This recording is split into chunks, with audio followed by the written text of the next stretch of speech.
4:17 local time, Northern Gulf.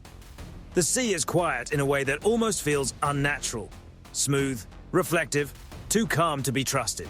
Inside the carrier strike group, everything looks routine. The transit is steady, sensors are active. Watch teams are focused. Nothing in the moment suggests that the next few minutes will matter. Then the radar picture changes. In the Combat Information Center, one contact appears at the far edge of the display. A clean return, high speed, not scheduled, not expected. The watch officer leans in closer. Not alarmed yet, just sharper. One contact by itself can be anything. 7 seconds later, a second return appears. Different bearing, different profile. Now the room pays attention. The system does not raise its voice. It does not dramatize the moment. It simply begins doing what it was built to do. Compare, correlate, and question. The two tracks do not match civilian movement. They do not match weather. They do not match each other. 4:17 and 20 seconds. A third contact appears. Then a fourth. The room tightens, not with panic, but with recognition. This is how a real situation begins, not with noise, with pattern. On the main display, the first thermal plume rises from the northern coastline. Bright, sharp, and moving too fast to be mistaken for anything ordinary. The system tags it before anyone says a word. Launch event.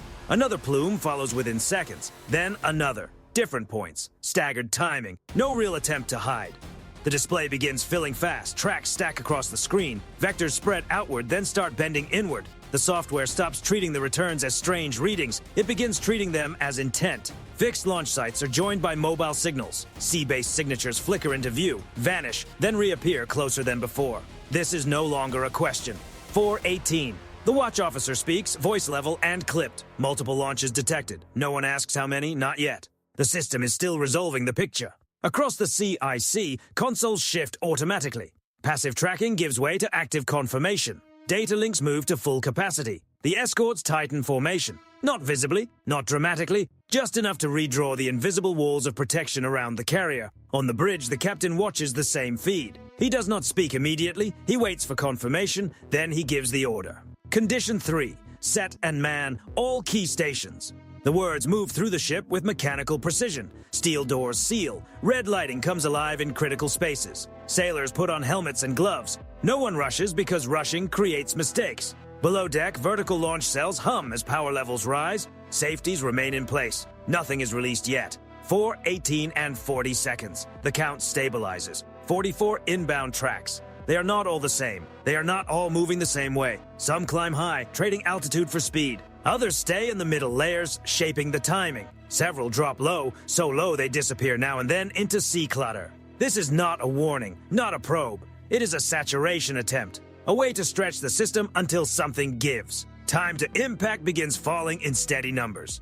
9 minutes. Electronic warfare teams bring their receivers fully online. They listen first. They always listen first. Every waveform, every guidance signal, every change in behavior is captured, stored, and timestamped.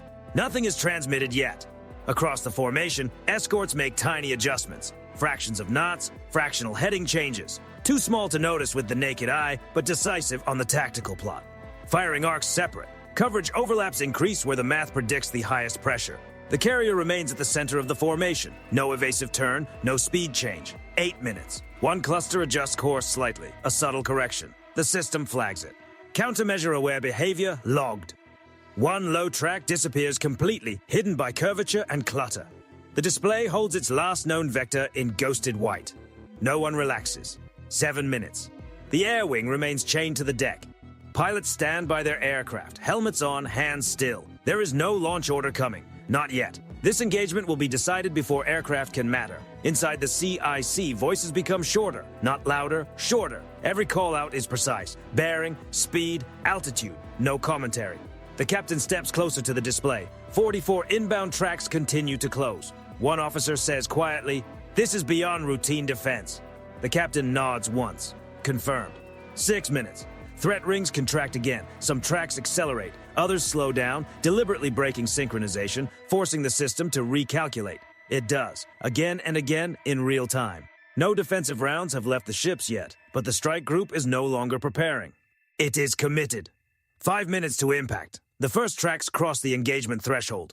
Release is seconds away, and the inbound tracks are still coming. 5 minutes to impact. The tactical picture compresses as distance disappears. What started as scattered vectors has now collapsed into clear corridors of pressure. Each one is aimed not at where a ship is, but where the ships will be seconds from now. This is no longer tracking. This is prediction. Inside the Combat Information Center, the system shifts again. Update rates increase, filters tighten. The display refreshes so quickly the human eye can barely keep pace. Operators stop trying to watch everything. They lock into assigned sectors and trust the network to carry the rest. The first wave separates cleanly. High-altitude tracks surge ahead, fast and obvious, designed to demand attention early. Mid-level profiles follow in disciplined spacing, time to arrive just behind the first intercepts. Below them, the sea-skimming tracks vanish again, dropping into clutter where confidence lowers and uncertainty lives. 4 primary approach axes are now confirmed: northwest, west, southwest, south. A full saturation envelope. 4 minutes and 30 seconds. One interceptor assignment flickers, then resets. A track briefly miscorrelates, splitting into 2 returns before collapsing back into 1. The system flags it automatically. No one speaks. These are not failures. They are friction. A low track disappears again. Still no intercept confirmation, still no visible result. The ghost vector advances. The watch officer marks it amber, unconfirmed. Possible masking. No reassurance follows. Across the formation, escorts make more tiny adjustments. One destroyer increases speed by half a knot. Another eases slightly left, invisible from the bridge, essential on the plot. A gap that should not exist begins to close. The carrier remains steady. 4 minutes. Electronic warfare teams begin selective emissions. Not broad interference, nothing wasteful, nothing loud. Brief, focused pressure, just enough to complicate guidance without revealing the full shape of the defense. Receivers continue logging every reaction. Some inbound tracks respond. One mid-level profile wobbles, then corrects. Another stays steady, unaffected. The system records both. Not all systems behave the same. 3 minutes and 30 seconds. The first interceptors are fully enabled. Launch circuits are live, engagement chains are built, rebuilt, and refined. Each inbound track has at least 1 planned intercept. Some have 2. A few, in the most crowded corridors, have only 1. That margin is thin. A high-altitude track accelerates unexpectedly, pushing its envelope. The intercept solution tightens. Timing shrinks. 3 minutes. The first interceptor leaves the formation. Then another. The display flashes as trajectories intersect. One inbound track disappears. Confirmed intercept. A second follows seconds later. Another clean removal. But the system does not pause. It simply moves on. Below them, the mid-level wave presses forward, spacing collapsing exactly as intended. 2 interceptors launch in rapid succession. One connects. The other passes through the debris field without a confirmed result. The track remains. Miss, the operator says, voice flat. No one reacts emotionally. The system has already reassigned a secondary interceptor. Geometry shifts. Time compresses. 2 minutes and 15 seconds. The sea-skimming tracks reappear closer now, faster than expected. Their signatures are weak. Their altitude is minimal. One slips through the outer engagement window entirely. Inside the CIC, posture changes. Voices shorten further. Call-outs overlap, but never collide. The captain watches the display without comment. 2 minutes. The secondary interceptor reaches the previously missed mid-level track. Confirmed intercept. The system absorbs the earlier miss and continues forward. But the low flyer remains. It is inside the inner ring now. 90 seconds. Fire control systems narrow their focus. The next defensive layer comes alive. Sensors tighten their view. Reaction times fall to fractions of a second. There is no longer room for correction. The sea-skimming track adjusts slightly, just enough to force a recalculation. The recalculation completes. 60 seconds. Another cluster compresses unexpectedly from the southwest. Their timing is tighter than predicted. They are trying to arrive together. The system responds by redistributing the load. 2 ships take priority. A third supports silently, overlapping its window with theirs. Interceptors leap outward. One intercept, then another. But one inbound track survives the exchange. It drops even lower. 40 seconds. The carrier does not turn. 30 seconds. The final defensive layer is now fully engaged, waiting at the edge of action. No new orders are given. None are needed. The incoming track crosses the final threshold. The system responds instantly. The outcome is not visible yet, and the pressure does not ease because more tracks are still moving in. 40 seconds. The tactical display narrows to what matters most. One low-altitude track remains, riding the surface so closely it barely exists as a shape. More absence than presence. It is inside the inner ring now, where margins are measured in heartbeats. The system assigns it automatically. No announcement, no hesitation. Close-range sensors lock their focus. Fire control solutions stabilize. The final layer waits, calibrated for speed rather than distance. The sea skimmer makes one last correction. Subtle, deliberate, dropping a fraction lower, forcing the math to chase it. The recalculation completes in time. The intercept arrives late. Too late to feel comfortable. The engagement is brief and violent in its motion, but over almost instantly. The incoming track breaks apart into multiple returns scattered across the waterline. The pressure wave is low, close, and heavy enough to be felt through steel. Not a direct hit, but close enough.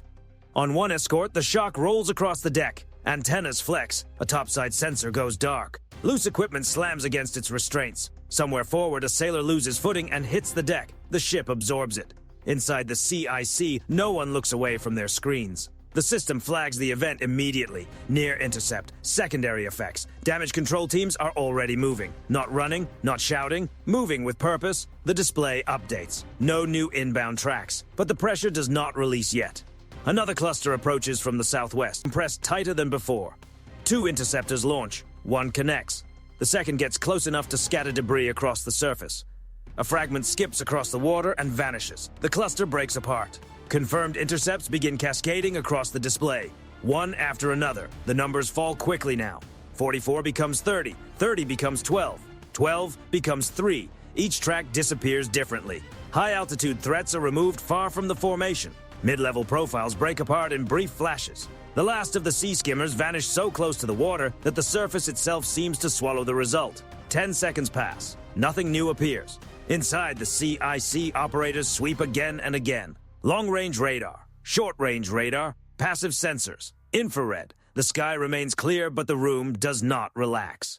Confirm damage status, the captain orders. The reply comes in pieces. Minor topside damage on 1 escort. 1 sensor degraded. 2 sailors treated for minor injuries. No flame events. No water intrusion. The words matter. Minor, degraded, treated. The distinction is precise. The clock reads 04:26 local time. 9 minutes since the first intercept. Across the formation, the defensive wall remains up. Systems stay active. Crews stay ready. The ships hold posture as if expecting a second wave. None comes. The carrier continues forward. Wake unchanged, speed constant. On the affected escort, damage control teams secure the area. A bent railing is cut away. A shattered sensor housing is covered. The 2 sailors are moved below, conscious and already talking. The close call did not stop the ship. It did not slow it. That is the measure. In the CIC, the tactical display begins to clear in earnest. Confirmed markers replace threat symbols. The system stops reallocating fire because there is nothing left to assign. All inbound tracks terminated, the watch officer reports. The captain nods once. He does not speak immediately. He waits through one more sweep. Still nothing. The engagement ends not with sound, but with absence. The strike group remains intact. 1 ship carries a scar, 2 sailors carry bruises. The formation carries on. This was not perfect defense. It was sufficient defense. Outside, the sea looks unchanged. No smoke, no wreckage. Just open water and the steady movement of steel through it.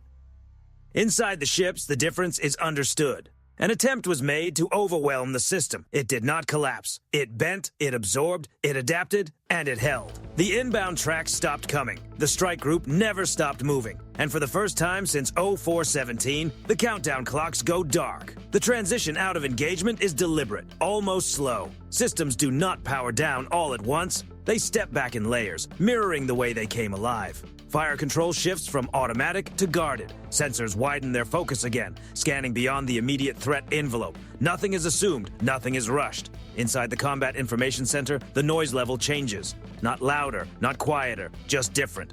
Fewer alerts, fewer callouts, more space between words. Someone exhales. It is not a signal.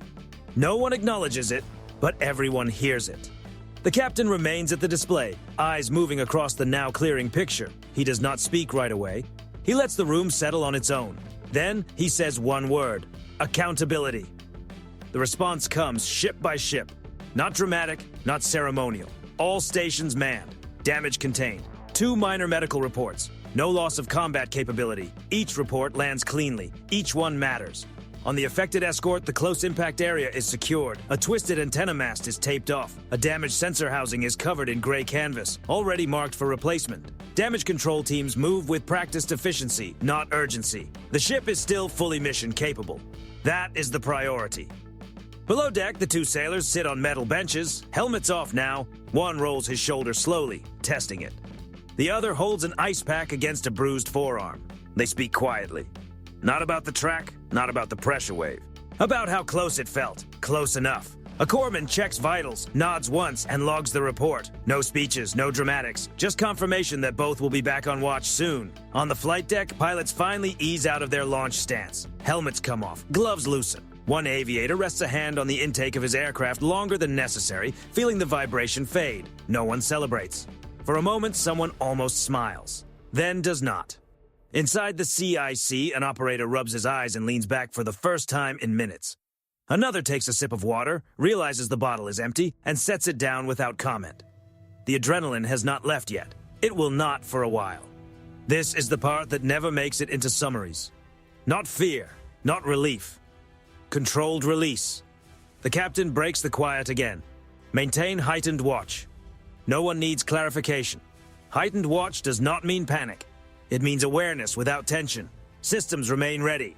Crews remain focused. The difference now is that the immediate threat has passed, but the responsibility has not. Across the formation, posture remains disciplined. Escorts hold station. Sensors stay active. No one returns to routine too early because experience teaches one lesson clearly. The most dangerous assumption is believing the hardest part is already over. Minutes pass. 5, 10. Nothing changes. The sea remains calm. Distant traffic continues, unaware of how close disruption came. The carrier strike group moves through it all as if untouched. Inside the ships, the human cost is minimal, but real. Bruises will fade. Equipment will be replaced. The memory of proximity will last longer than either. The captain finally steps back from the display. He does not address the room. He does not need to. The message has already been delivered through posture, discipline, and continuity. This was not flawless defense. It was human defense. Imperfect, adaptive, resilient. The sailors understand that distinction better than anyone. They return to their stations. Watches rotate. Coffee appears quietly in places it was not before. A hand taps a console twice before moving on. A private acknowledgement that the moment has passed. The engagement is over not because the system alone succeeded, but because the people inside it stayed steady long enough for the system to work. And that is what carries forward as the strike group continues into the Gulf. The event does not end when the last track disappears. It transitions inside the strike group. The after-action phase begins immediately but quietly. Systems pushed close to their limits do not shut down. They recalibrate. Power levels normalize in steps. Sensors widen their sweep, then narrow again, searching not for what already happened, but for what might follow. This is not recovery. It is repositioning. On the tactical plots, the formation subtly reshapes itself. Escorts widen, then tighten into new patterns. Overlapping coverage shifts forward. Blind angles are reduced. The geometry of defense is rewritten based on what was just learned. No announcement marks the change, but everyone feels it. Intelligence, surveillance, and reconnaissance assets are brought forward. Air patrols extend their range. Subsurface elements adjust depth and position, moving into quieter water where they can listen longer and see farther. From the outside, none of this looks dramatic. From the inside, everything is deliberate. The captain joins a brief command exchange. Short, direct, technical. No speeches, no speculation, only facts.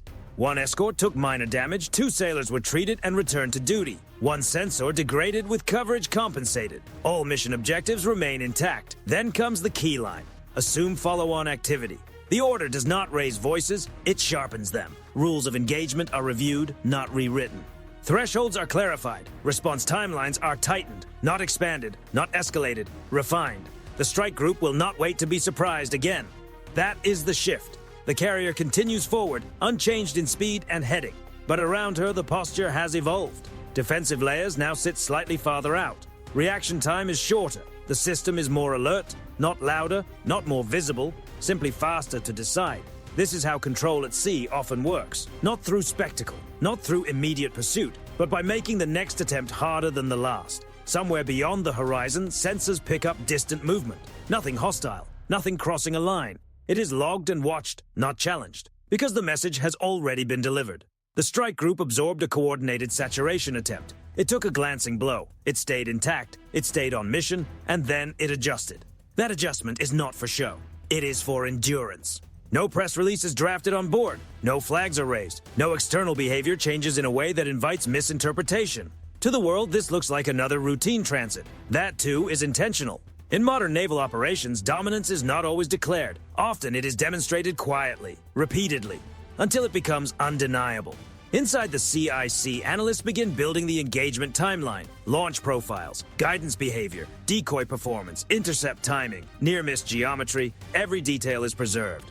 This data will travel farther than any inbound track ever did. It will inform training. It will shape future deployments. It will change how the next engagement unfolds. The sailors understand this, even if they never see the full report.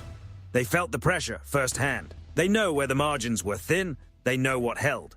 That knowledge stays with them. As watches rotate, the strike group settles into its new rhythm. Not relaxed, not tense. Ready in a deeper, quieter way. The Gulf opens ahead. Shipping lanes intersect. Traffic thickens. The carrier and her escorts move through it all without ceremony, indistinguishable from routine to anyone not watching closely. But beneath the surface, the posture is different now. Sharper, faster, less forgiving of error. The saturation attempt did not force a retreat, it forced an evolution, and that is often the most consequential outcome. The inbound track stopped coming. The strike group did not answer with spectacle. It answered with position, with readiness, with control. And as it continues forward into the Gulf, the message is no longer only about what was intercepted. It is about what will not be allowed to happen next.